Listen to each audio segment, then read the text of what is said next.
Right, so let's talk about bullying. It's a very personal experience that I have had the misfortune of going through, but I've learned so much about bullies and the way they operate and why they operate the way that they operate. So one of the things that bullies are, contrary to what the bullied person might feel, is they're very weak. They do not have, they're very faint-hearted.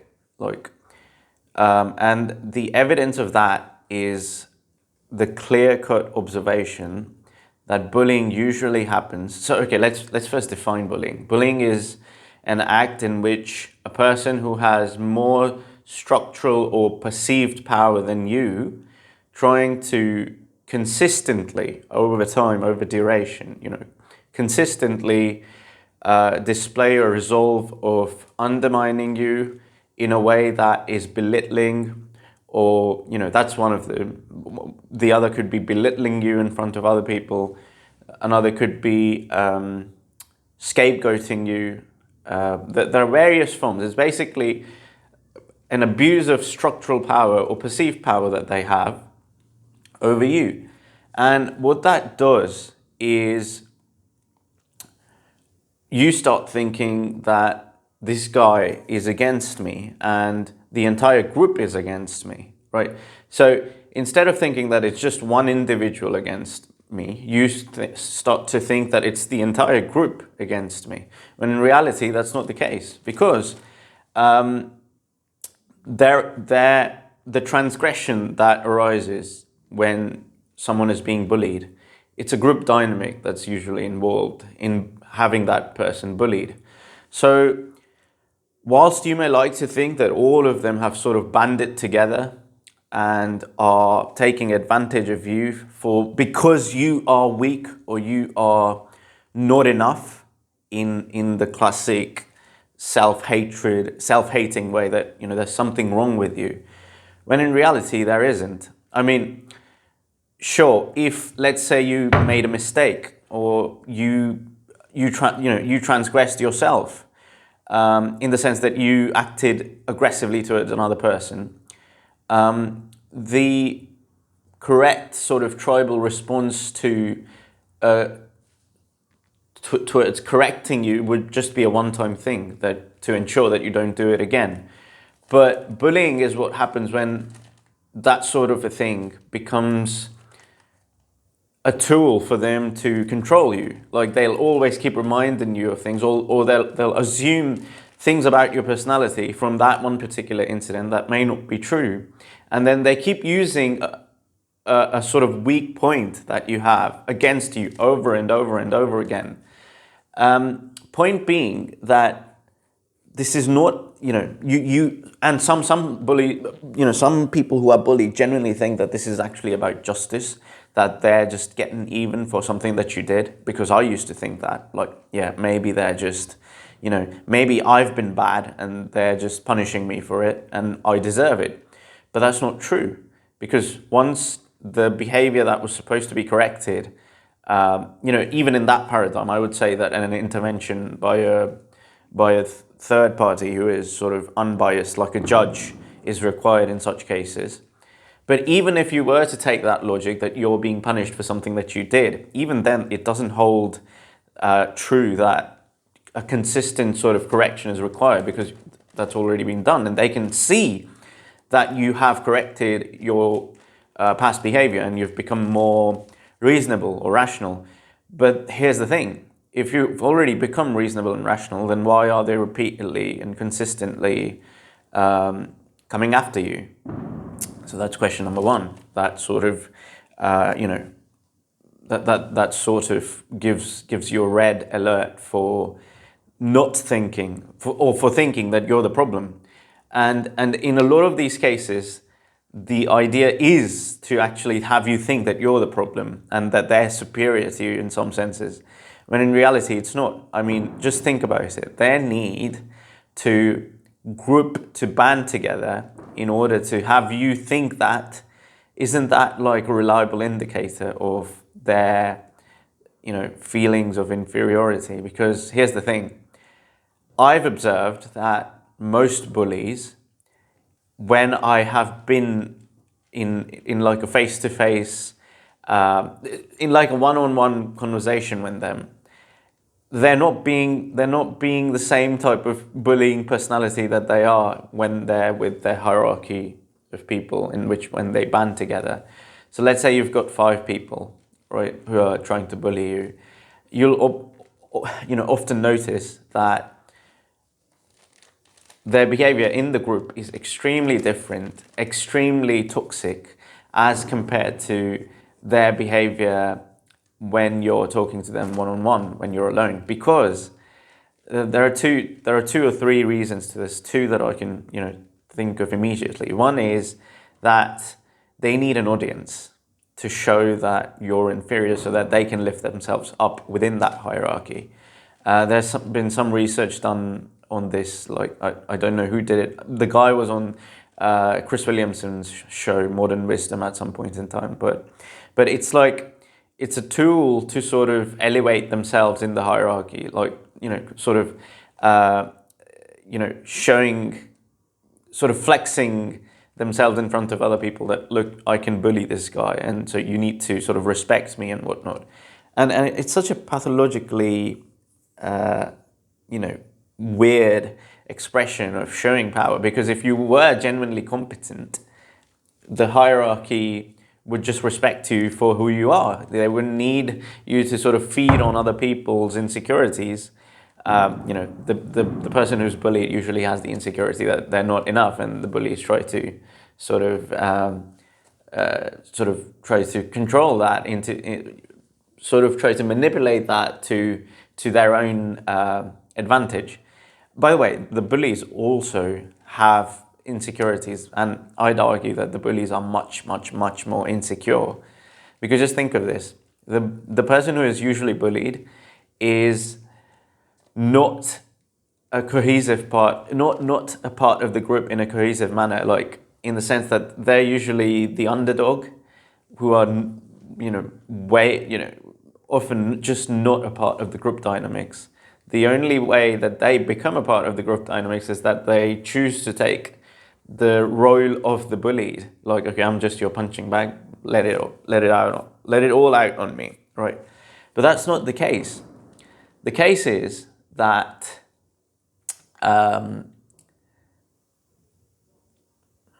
okay, let me think on this.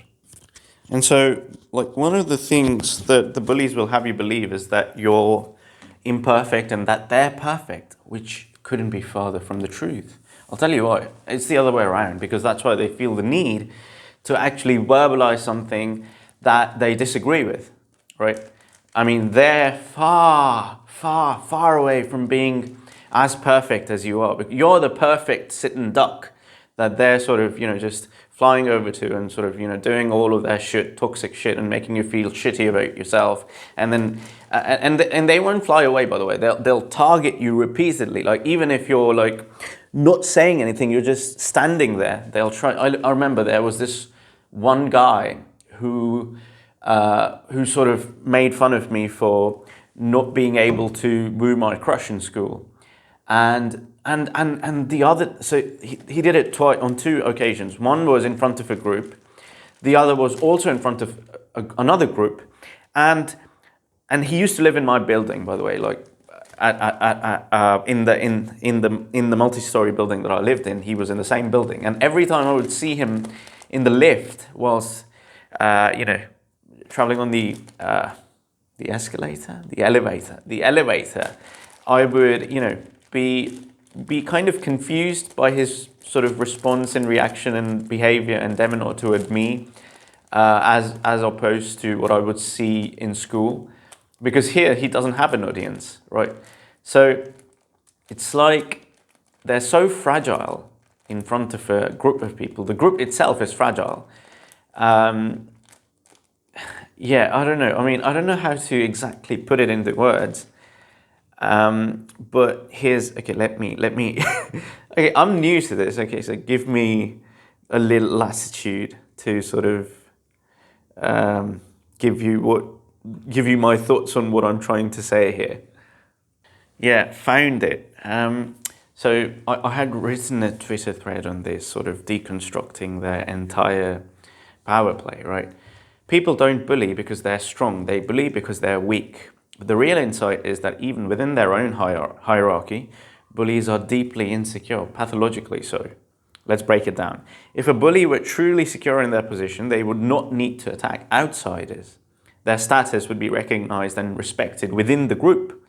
But they do feel the need to attack, not just the rivals within their group, but even people outside of it. And that's very telling. They are not just enforcing hierarchy, they are desperately defending a fragile position within their hierarchy. They feel threatened by any potential challenge. This is not how competent hierarchies work. In competence hierarchies, you're valued exactly for who you are and what you do, rather than for any displays of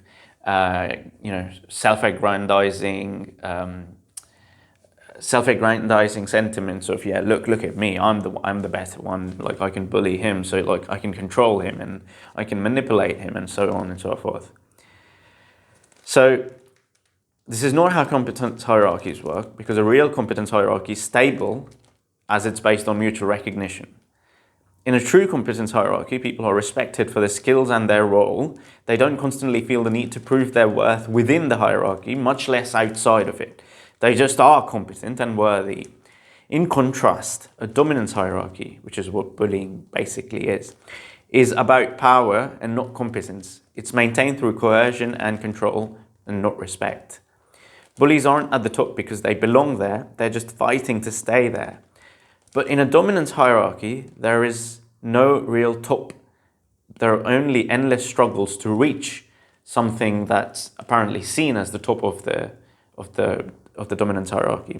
It's not a stable system of competence. It's a constant battle of status anxiety. Oh my God, he's bullying.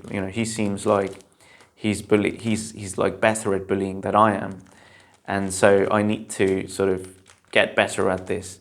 And this is obviously just one aspect of it. Another aspect of it is they need to show that they're better. Like, in principle, inside of their heads, I think they think of the bullied, the bullied victim as the person who is transgressing them. But in reality, it's some kind of a delusion that they have in their head about this particular person, that this person is bad and I'm good, and look at me, I'm doing so much good, and I'm being able to show it to the rest of the world. So there's obviously some amount of delusion that I have been unable to comprehend. But the point being that bullies, even in their simplicity, are slightly complicated and it takes time to understand them. I suppose I'm not there yet. So then they know that they know deep down that their position is not really secure. It's built on status and not real contribution. I mean, look at the bullies in school. They're usually the jocks, right? I mean, rarely is a jock not a bully. And I'm not saying this to, if you're a jock and you've been bullied, I'm terribly sorry. I'm not saying that the generalization definitely holds up to you. My thing about generalizations is that they're just to sort of draw patterns out and sort of analyze things in a way that makes sense. They're not necessarily to sort of condemn you into a role, right? Generalize it, every statistic can be disproved at an individual level. So if this is not you, if you're a jock and you're being bullied, for example, don't take it to heart. I'm not doing that here. So they know deep down that their position is not secure. It's built on status, not real contribution. Whereas a true competence hierarchy is grounded in value. Like you've got, for example, like a good patriarch, like a person who is genuinely caring and concerned about all of the people, and he's a good leader. Right? That's one example in which this doesn't hold. But in schools especially, this almost always holds, because schools are not places in which the education system is not a place where integrity thrives, I'd say for sure. So if their position was truly secure, why would they care about some nobody who they dislike? I mean, if their group was so, cohesively intact and well integrated within itself, why would they need to bring down someone who isn't even a part of their group? Because that nobody represents a threat to the group. A threat to what, though? Not their real power, because they don't have any. A threat to their illusion of power. They need an external enemy, someone to attack, humiliate, and ostracize, to reinforce their status within the dominant hierarchy. Because their perceived dominance is fragile. They must constantly prove it, or risk losing their place within that hierarchy. If an outsider is competent, respected, or even just indifferent to their games, which is what I think I was, it shakes their fragile system. Yeah, I've always thought about this. I always used to think that there's something wrong with me, and I often got told that I lack the requisite social skills to interact with these people. When in reality, all that social skills meant in their circle was social dysfunction. So it was that I refused, or rather didn't know, or rather didn't see the point, the merit of engaging in the kind of social dysfunction that they regularly engaged in with each other. And everyone took some kind of a role, right? Everyone took there's a person who is kind to people and who gets exploited within that group. And I'm talking about people who are between 12 and 17 years old here, right? Between 12 years old and 17 years old. And the kind guy always gets exploited. There's the strong guy who always exploits, and then they're like these enablers who are somewhere in the middle, who help facilitate the strong ones to exploit the relatively softer ones, is what the world would call it. But they're not. It's not. The term is rather derogatory, soft, and is rather. It doesn't paint the complete picture of the ones who it refers to. If an outsider is competent, respected, or even just indifferent to the games, it shakes their fragile system, because it's like, okay, how is this person able to exist outside of our group? Because we've built this group with so much, what's the word for that I'm looking for?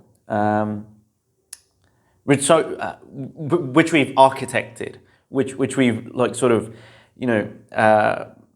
come together as a group and have engaged in this social dysfunction to create an institution, like a miniature institution of sorts, which has its own rules and different rules for different people, which has its own cognitive dissonances for different people. So how is this guy able to not engage in that? I mean, this guy is just sort of trying to do their work and occasionally tries to interact with us, because that's a normal thing to do, but we won't see it that way.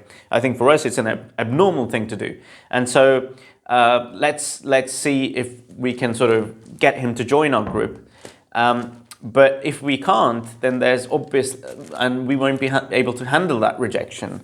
So now we have to punish him, because it threatens the status that we've gained through years or months or whatever time duration that the group has been together, for years of manipulating each other and sort of getting each other to conform with the group dynamics that we've created here. So instead of just absorbing in, instead of dealing with their own insecurities about, wow, this group is so dysfunctional, why am I a part of it? Because they're not actually that self-aware to realize those sorts of things, that to see through those sorts of things. So instead of doing that, of dealing directly with their insecurities or getting a therapist, they lash out collectively. They try to break down that person, isolate him, put him in his place through manipulation, shame, and sometimes outright violence, right? And the biggest irony, their insecurity is so deep that they attack people who are not even playing their game. And that's the key. Bullies are not strong, they're terrified. In a true competence hierarchy, leaders lift people up. There's always more to go around, and we'd love, the more the merrier. And, we'd love your company. We'd love for you to join our group, and, it'd be lovely to have you. That's like a leader's mindset.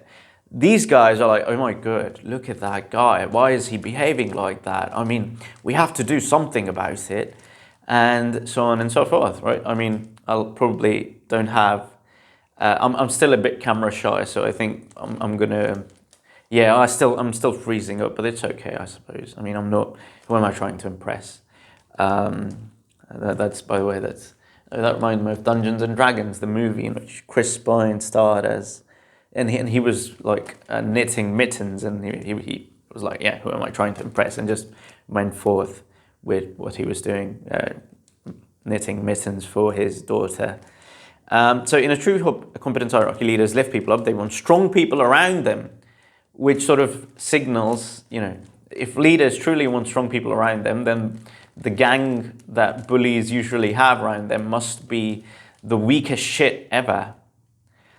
But in a dominance hierarchy, leaders push others down, and they're not really leaders. They're just leaders push others down, and their status is not built on strength. It's built on keeping others weak, and so it's basically like, I'm insecure, so I'm going to make the other gang member feel insecure, and he's going to make me feel insecure. And there's basically all these insecurities floating around, being exchanged in all interactions, but it's somehow preserves the hierarchy, right? The dominance hierarchy, perhaps because we're the lizard instinct that we have is still to be tribalistic in nature, and it takes a lot of rewiring of the brain to do a lot of self-work through therapy or through meditation, whatever whatever floats your boat, right? But they don't do that. They don't have the tools to recognize that they need to do that. So in a dominance hierarchy, leaders push others down, and their status is not built on strength. It's built on keeping others weak. That's why they lash out at people, because at people who are not even playing the game, because nothing threatens an illusion more than someone who simply doesn't buy into it. This is part one of me trying to speak up. I've been silenced a lot when I was a kid, and having my own YouTube channel sort of gives me some hope that I'd be able to reclaim my voice. So I'm going to keep posting more of this stuff, even though it's not perfect. And even though I'm rambling, I'm all over the place, it doesn't make sense. And I suppose I'm just doing this for myself rather than for anybody else. Yeah, cheerio. Ending remarks is that, it was so weird that one of my bullies, so I had to give this ultra competitive exam after my 12th grade, which is like the equivalent to the A levels, I think, in the UK. So after my 12th grade I gave that exam, and a lot of people were pegging that I wouldn't even get a rank. So it's a ranking system in India over here. What they do is they've got, it's something called the Joint Entrance Examinations. It's for admissions into the Indian Institutes of Technology, yeah. And what happens is that you give this ultra competitive exam, and you're ranked according to your marks. So you get literal ranks from number 1 to all the way till number 1.2 million, or how many other people are giving that exam. And then you're filtered out through that exam to give another more tougher, more advanced exam, and then you get like a list of, like, again, 1 to 30,000 or something. And all of them were expecting that I wouldn't even make it into the second exam, or that I would only make it into the second exam, but I wouldn't go further. So I did get a 5-digit rank. Sadly, that didn't land me anywhere. But a really weird thing happened, then I gave the exam a second time, and one other person from my batch also gave the exam a second time. Actually, there were multiple people. Yeah, it wasn't just one other person. There were like multiple people who gave the exam with me a second time, and I floored that exam. Like, I just went all in. Sadly, I had like panic attacks and anxiety attacks during the exam itself, and I was like thinking that, okay, I've ruined this. I'm not going to get in this time either. But fortunately, I did. I got like a top 1,000 rank in that exam. And this guy, this one particular guy, who was also, oh God, I think I'm mixing it up. Shit. Yeah, so now I remember. There were these two guys who had treated me horribly in school. and they were suddenly being nice to me after I cracked that exam. So it's all, you see, it's all about dominance, because that exam was like supposed to be the pinnacle of achievements during the time that we were growing up. And you know, I treated them, I had always treated them with a certain level of respect, which they never reciprocated. But somehow, after giving that exam, that particular thing changed, because now they were like, because they'd admitted it to my face that, okay, you know, you've sort of proved it to us, or something of that sort. It wasn't, you know, they didn't say that directly, but they did say it in some way or the other. And I was like, yeah, if you're respecting me right now, you're probably going to stab me in the back later. And I was like, I'm not going to interact with these people anymore. Like, I don't want these kind of people near me ever again. Yeah, so it was a really weird experience to sort of, and then I sort of confronted them and told them that, look, you were so badly mean to me in school. Like, what was all of that about? I mean, you were so passive aggressive, you were so hostile and bullied me for no goddamn reason when I had done nothing to you. And they just ended up denying the entire thing, because of course it's all about saving face for them. They cannot be honest. They don't want to be honest. And yeah, so I think I'll get back to you, because it's already, well, no, why not? It's 26 minutes long. I think I can make more clips out of this. There's good tea. What else? Yeah, so it's all about image management for bullies. They're not really strong. They're not really capable. I mean, I used to have this, I used to think that the jocks, the typical jocks who are the bullies, have it all, and like they're doing something that nobody else can do, and that they're excelling in life. But now I'm starting to realize it was all a facade to sort of soothe their deepest insecurities about not being enough. And yeah, one of them even admitted to me that, you know, my parents were not nice to me when I was growing up, and I could see where they were getting their insecurities from. Like, this guy developed his insecurities like at around 5 or 6 years old, and so I can't blame them for having those insecurities, but I can definitely hold them accountable for bullying me. Yeah, I don't think just because you have insecurities doesn't make you entitled to bully someone else. Yeah, and this is, by the way, you know, this is good. I think I'm gonna gain some ground doing YouTube videos more than Instagram, because on Instagram you have to be like quick, and you have to just speak within those 90 seconds and get the attention of the audience. But I think I want to go the slower way and learn over duration to be confident in front of the camera.